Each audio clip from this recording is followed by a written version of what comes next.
Ahoj, vítam ťa pri ďalšom videu, v ktorom ti prezradím môj pohľad na investovanie. Investovanie, ktoré ti nielen zarobí peniaze, ale vytvorí ti skutočnú slobodu. Každý dnes hovorí o investovaní. Do akcií, do krypta, do nehnuteľností. Ale nikto nehovorí o tom najdôležitejšom aktíve. Tebe. Pretože kým začneš investovať peniaze, musíš sa naučiť investovať zodpovednosť, odvahu, čas a vnútorný upgrade. Preto ti dnes ukážem 3 štádia investovania, ktoré ti nezaručia len výnos, ale slobodu. Prvé štádium, investuj do seba. Identita, sebavedomie, hodnota. Toto je fáza, ktorú veľa ľudí preskočí. A práve preto sú celý život závislí na systéme. Investuj do poznania samého seba, do vzdelania, do mentoringu, do skúseností, do pohybu, do disciplíny, do čistého tela. Lebo pokiaľ ty nie si silný, vedomý, schopný a vo svojom strede, žiadna investícia ťa nezachráni. V tomto štádiu sa pýtaj otázky typu: kým chcem byť? Ako môžem zvýšiť svoju hodnotu na trhu? Alebo kto mi pomôže rásť rýchlejšie? Ja som si v tomto štádiu prečítal stovky kníh, zmenil okolie, mal mentorov. A každý cent, ktorý som do seba investoval, sa mi vrátil 10-násobne. V tomto štádiu neriešiš výnos investície. Tvoj výnos je zmena tvojej identity. Tá zmena je základ budúcej hojnosti. Druhé štádium, investuj do cash flow. Biznis, systémy, príjem.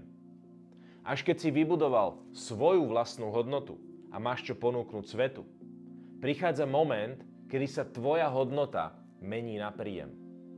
V tomto štádiu investuješ do biznisu, systému, ľudí, ktorí ti pomáhajú rásť a do nástrojov, ktoré ti šetria čas. Toto je fáza, kde buduješ motor, ktorý ti generuje peniaze. Nie jednorazovo, ale opakovane. A hlavne, už to nerobíš len sám, ale vytváraš systém, ktorý je ľahko duplikovateľný a škálovateľný. Investuješ, aby si získal čas. A čas je komodita, ktorú ti žiadna burza nevráti. V mojom prípade som prešiel od trénera, ktorý zarábal len za hodinu svojej práce, k lídrovi, ktorý postavil biznis, ktorý pracoval aj bez neho. A tu prichádza tá najväčšia zmena. Nezarábaš za svoj čas, ale tvoj zárobok je priamym odrazom kvality systému, ktorý si vytvoril. Tretie štádium, investuj do slobody. Zisky, pasívne aktíva, dlhodobá vízia. Až teraz prichádza klasické investovanie, o ktorom toľko ľudí hovorí. Nehnuteľnosti, akcie, krypto, fondy, private equity, startupy.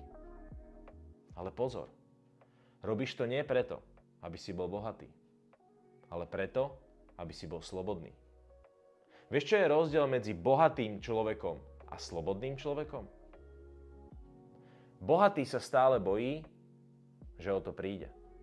Slobodný vie, že všetko, čo má, je len nástroj, nie je identita. Aj keby o všetko prišiel, dokáže to rýchlo vybudovať späť. Keď preskočíš prvé 2 štádia a začneš rovno investovať svoje peniaze do týchto vecí, možno budeš mať peniaze, ale nebudeš bohatý. Pretože skutočné bohatstvo nie je odrazom čísel na tvojom účte, ale skutočné bohatstvo je odrazom tvojej mysle. Preto aj investovanie v tomto štádiu je nielen o peniazoch, ale o vnútornej vyrovnanosti. Vieš, že to, čo vlastníš, nevlastní teba. Peniaze sú výborný sluha, ale zlý pán. A pokiaľ sa bojíš o svoje peniaze a majetky, jednoznačne sú tvojim pánom. A vždy ťa budú držať za gule. Až keď budeš ochotný o to prísť a robiť odvážne rozhodnutia, až vtedy sa môže roztrhnúť vrece hojnosti. Takže tuto máš. Na záver ti to ešte raz opakujem. 3 štádia investovania, ktoré ti zaručia nielen výnos, ale slobodu. Investuj do seba, aby si mal identitu, ktorá zvládne hojnosť. Investuj do cash flowu, aby si získal čas, nielen peniaze. A v tretej fáze investuj do slobody, aby si prestal byť otrok systému aj vlastných strachov. A teraz sa ťa pýtam, postupoval si vo svojom živote týmto spôsobom? Alebo si preskočil niektorú fázu, lebo si sa nechal zlákať týmto systémom? A tá najdôležitejšia otázka, na ktorú si daj odpoveď. Čo by dnes urobilo tvoje najvyššie ja? Tak cítiš, že je čas posunúť sa do ďalšieho levelu? Klikni pod videom a vstup do môjho kruhu. Miesto, kde učím ľudí investovať do toho najdôležitejšieho. Do seba. Vidíme sa vnútri, tam, kde sa rodí nová sloboda.